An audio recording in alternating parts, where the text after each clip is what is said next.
শাহ অ্যাসোসিয়েটসের যে কোনো একটি ফাইল কিভাবে প্রসেস করা হয় আসুন দেখে নিই একবার।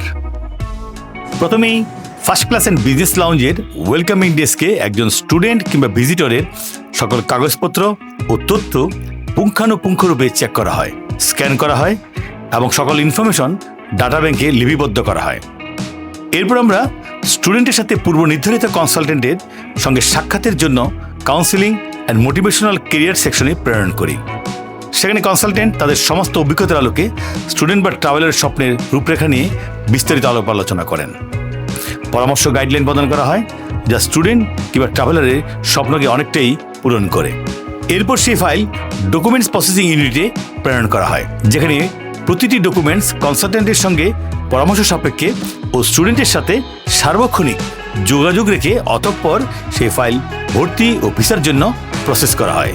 পুনরায় সেই ফাইল কনসালটেন্টদের কঠিন মনিটরিং, সাজেশন ও মডিফাই করার পর ফাইলটি পাঠানো হয় আমাদের অনারেবল সিইউর ডেস্কে। ওনার 100% satisfaction, black and white checking এবং ফাইনাল টাচের পরেই ফাইলটি দূতাবাসে সরাসরি জমা কিংবা অনলাইনে সাবমিশনের জন্য গ্রিন সিগন্যাল দেওয়া হয়।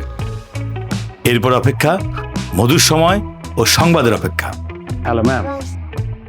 হ্যালো স্যার, আপনার ফাইলটি অ্যাপ্রুভ হয়েছে স্যার, আপনি এসে আমাদের সাথে দেখা করুন। এইভাবে একটি ফাইলের শুরু থেকে শেষ স্বপ্নের উড়ান গল্পের শুভযাত্রা।